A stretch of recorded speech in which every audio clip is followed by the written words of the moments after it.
And Sampoornesh గారు, యాక్చువల్గా ఇప్పుడు మీరు హైదరాబాద్ వస్తే ఎక్కడ ఉంటారు షూట్ కోసం? మణికొండలో ఉంటా. మణికొండలో హౌసా? ఉంది. సొంతదా? సొంతగా రెంటే. ఇక్కడ ఎప్పుడు ఆ రెంట్ హౌస్ అలాగే ఉంచేసారు? ఫస్ట్ నుంచి ఉంది అలాగే. ఫస్ట్ నుంచి అలాగే. సూపర్. అండ్ ఇప్పుడు మీరు అంతకు ముందు నేను బస్సులో వచ్చి బస్సులో వెళ్ళేవాళ్ళు, తర్వాత కారు కొనుక్కున్నారు, ఇప్పుడు మీ లైఫ్ స్టైల్ ఎలా ఉందండి? బాగుంది. అంటే ఇప్పుడు అప్పుడేదో కారు లేక బస్సులు వచ్చాను, ఇప్పుడు కారు ఉండి బస్సు. నాకు బస్సులో వెళ్ళాలంటే వెళ్ళిపోతా. అండ్ మీకు కార్లు అంటే బాగా ఇష్టం ఇష్టం, అదొకటి ఇష్టం. ఇప్పుడు ఒకవేళ నాకు ఎప్పుడన్నా ఎందుకులే ఇప్పుడు ఇంత జర్నీ డ్రైవర్ లేడు అనుకున్నప్పుడు ప్రశాంతంగా బస్సు ఎక్కేస్తా.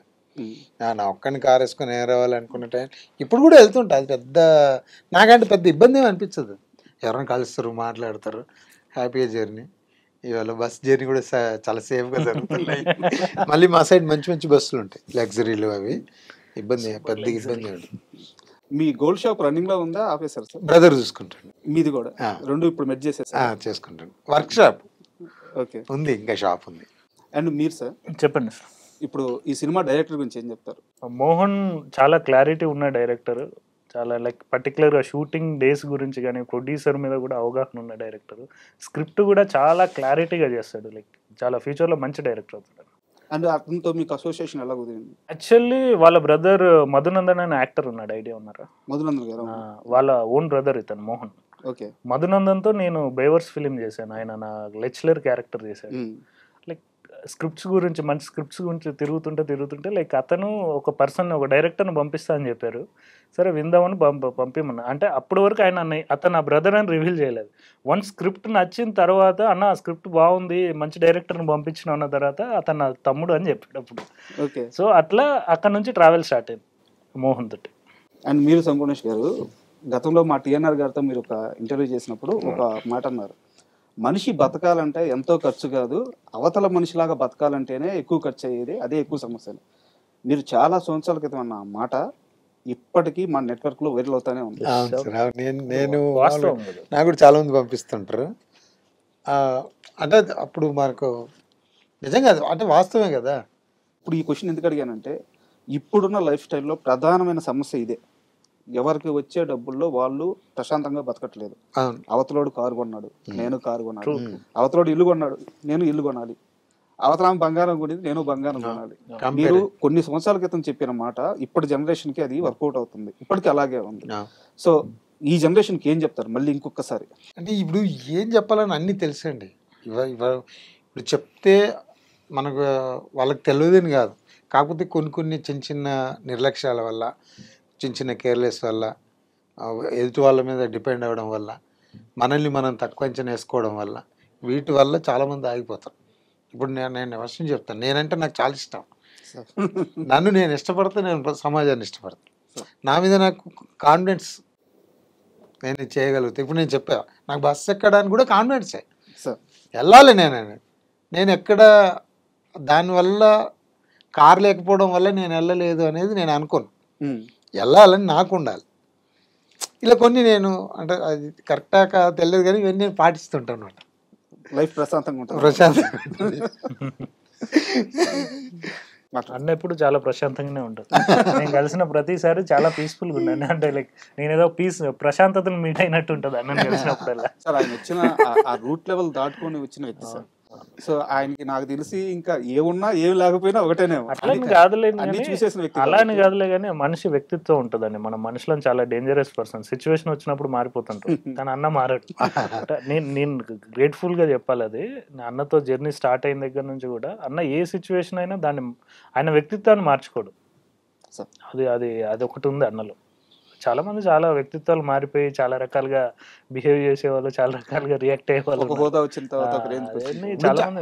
చాలా మంది ఉంటారండి. ప్రతి ఫీల్డ్లో ఇలా చాలా సింపుల్గా ఉండేటోళ్ళు చాలా మంది ఉంటారు. మనం చూసి విని మర్చిపోతాం, మళ్ళీ వాళ్ళతో వెళ్ళిపోగానే మనం అది కాదనుకుంటాం. కానీ కొద్దిగా పాటిస్తే ప్రతి ఒక్కరు ప్రశాంతంగా ఉంటారు. సూపర్. అండ్ మీ సినిమా విషయానికి వస్తే సార్, సోదర సినిమా విషయానికి వస్తే మీరిద్దరైతే మాకు తెలుసు. సినిమాలు ఇంకా స్టార్ కాస్ట్ ఎవరున్నారు? ఇంకా బాబా భాస్కర్ గారు ఉన్నారు, బాబు మోహన్ గారు ఉన్నారు. ఆయన ఫాదర్ రోల్ చేశారు. చాలా రోజుల తర్వాత క్లీన్ ఫాదర్ రోల్ చేశారు. లైక్ ఆయన ఒక ఫ్యామిలీని అలా లీడ్ చేయడం అనేది మీరు చాలా ముచ్చటగా ఎంజాయ్ చేస్తారు ఫిలింలో. సో బాబా భాస్కర్ గారు మేనమామ రోల్ చేశారు, మా ఇద్దరికి మేనమామ రోల్ చేశారు. వీళ్ళిద్దరిది పాటలో కూడా రచరచ చేస్తున్నారు. సో ఆయన సెట్ లో ఉన్నంత సేపు ఆ ఎనర్జీ వేరు అసలు. లైక్ సినిమా మొత్తం త్రూ అవుట్ ఉంటారు. బాబా భాస్కర్ గారు కూడా, మాస్టర్ కూడా ఉంటారు. Like getup scene friend role చేశారు ఆయన కూడా ఫిలిం లో. బాబుమోహన్ గారు అంటే ఒక లెజెండరీ పర్సన్. సో ఆయనతో ట్రావెలింగ్ ఎలా అనిపించింది సార్? అంటే మీకున్న ఎక్స్పీరియన్స్ అసలు సూపర్. మిమ్మల్ని ఎలా రిసీవ్ చేసుకున్నారు? అందుకే నేను తెలుసు కదా, నేను ఒకసారి నేనంటే సంపూర్ణ కాకముందు ఒక సినిమాకి వెళ్ళా. సినిమాకు చూడండి షూటింగ్ ఎక్కడ మహబూబ్నగర్ జిల్లాలో, నన్ను కూడా ఏదో ఆడిషన్కి వెళ్తే వాళ్ళు పిలిచారు. అక్కడ గురువు గారు వీళ్ళందరూ ఉన్నారు, కానీ అప్పుడు మనం కలిసేది కదా. నేను తనతో కూడా చెప్పా, ఆయన ఎన్నో సినిమాలు చూసి ఎన్నో కామెడీలు, ఎంతోమంది అతను చేసిన కామెడీలు కూడా ఇప్పటికీ చేస్తూ ఎంతోమంది అది చేస్తారు. అలాంటి వ్యక్తితోటి ఒక కొడుకు క్యారెక్టర్ చేయడం చాలా హ్యాపీ. అసలు వీళ్ళు లేని రోజు కొంచెం బోరింగ్ గా ఉండేది షూటింగ్.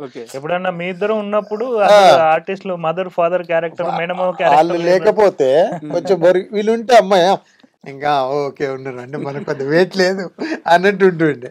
చాలా హ్యాపీ. మేమేంటంటే 40 days సింగిల్ స్కెడ్యూల్ లో చేసాం షూటింగ్. బ్రేక్ లేదు, బ్రేక్ లేకుండా సింగిల్ స్కెడ్యూల్ లో షూటింగ్ ఫినిష్ చేసాం. సో దాని వల్ల ఏంటంటే ఒక ఫ్యామిలీ లాగా తయారైపోయి ఉన్నట్టు. సో ఆ గ్యాప్, ఆ బాండింగ్ అనేది పెరిగిపోతుంది కదా.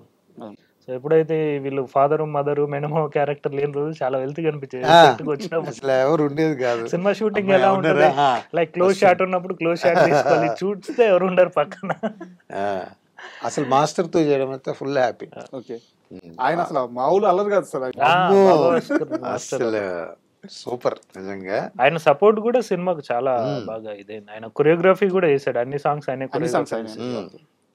కొరియోగ్రఫీ. యాక్టర్ గా మాకేదన్నా రాకపోయినా అరే అలా కాదు మళ్ళీ చేద్దామని మళ్ళీ చేయించి అన్ని ప్రతి దాంట్లో ఆల్రౌండర్. ఏదన్నా అంటే ప్రాపర్టీ ఏదంటే సరే ఏంటో అసలు తీసి బాగాలేదు, ప్రతి దాంట్లో బాగా చూసుకోండి గురుగారు మాస్టర్ గారు. మీరు బిగ్ బాస్ సీజన్ 1కి వెళ్ళారు, హోస్ట్ ఎన్టీఆర్ గారు. ఇప్పుడు ఆయన వచ్చేసి ఇప్పుడు పాన్ ఇండియా లెవెల్ ఆయన ఎక్కడెక్కడికో వెళ్ళిపోతుంది, జపాన్ అంటున్నారు, అంటున్నారు. ఇప్పుడు ఆయన రేంజ్ అసలు మామూలుగా లేదు. ఆయన ఆ జర్నీ చూస్తుంటే, ఆయన ఎదిగే ఆ విధానం చూస్తుంటే ఎలా అనిపిస్తుంది? అద్భుతం. అంటే మంచి డాన్సర్, గొప్ప యాక్టర్, ఇంకా దానికి మనం చెప్పే స్థాయి కూడా కాదు. అలాంటి వ్యక్తి 100%. మరి ప్రౌడ్, మనం తెలుగు నుంచి ఎన్టీఆర్ గారు ఉండడం, జూనియర్ ఎన్టీఆర్ ఉండడం చాలా ప్రౌడ్ గా ఫీల్ అవ్వాల్సిన విషయం. అది అసలు కామెంట్ చేయాల్సిన, అంటే లైక్ ఆయన గురించి ఇది అనుకుని చెప్పుకునే స్టేజ్ లో కూడా లేదు పరిస్థితి. ఆయనతో జర్నీ మాత్రం, అన్నతో జర్నీ అసలు నేను బయటకు వచ్చిన తర్వాత కూడా మళ్ళీ పిలిచి ఏమైంది ఏంటి అని అడిగాను. అన్న అసలు నా పరిస్థితి వేరు, నేను ఉన్నది వేరు, ఇక్కడ హై రిచ్నెస్. బిగ్ బాస్ అంటే ఏంది, సెంట్రల్ ఏసీలో నీట్గా చెప్పులు వేసుకొని ఎక్కడ కాలుకు మట్టేట కూడా చూసుకోలేదు. అది మనకు ఎక్కువైపోయింది. మనది అది కాదు కదా, ఎక్కడో పల్లెటూరులో నా లైఫ్ నేను బతికేది. సరే ఏదో వాళ్ళు వెళ్ళి పక్షిని బంధించినట్టు అయింది. నేను అదే చెప్పా. అవును చెప్పు, నాకు తర్వాత కూడా తెలిసింది నువ్వేంటి అసలు నువ్వు ఉంటావు అనుకున్నావేమో అన్నాడు. అంటే నేను సంపూర్ణ బాబుడు ఎంత లక్కీయో, బిగ్ బాస్ నుంచి నా అంతలు నేను రావడం అంత బ్యాడ్ లక్. ఎందుకంటే అది బయటకు వస్తే కానీ నాకు తెలియలే, ఏది నాకు తెలియకముందే అన్ని అనుభవించేస్తాను. అండ్ మీకు తెలుసా, మీరు తప్పించి ఇప్పుడు దాకా ఎవరు అట్లా రాలేదు.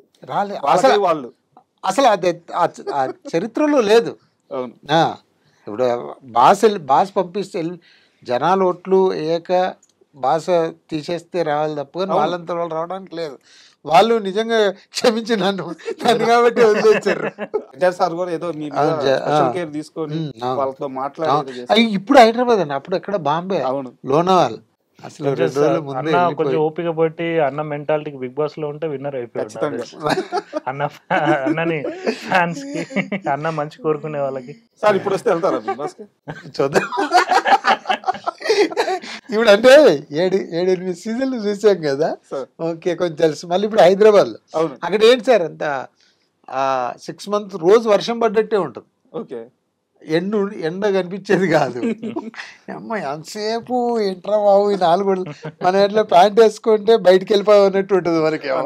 అక్కడేమో డోర్ తీయడానికి లేదు, ఎంతసేపు అందులోనే తిరగాలి. అదంటే నాకు దాని వాల్యూ ఏంటనేది బయటకు వచ్చామని తెలియలే.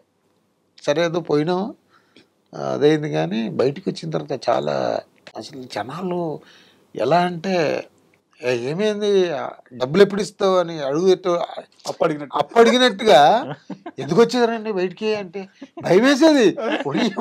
వాళ్ళ సంగతి పక్కన పెడితే కొంచెం చాలా మంది బా నాకు అనేది ఇప్పుడు చూడు 7 సంవత్సరాలు మీరు గుర్తు చేశారు.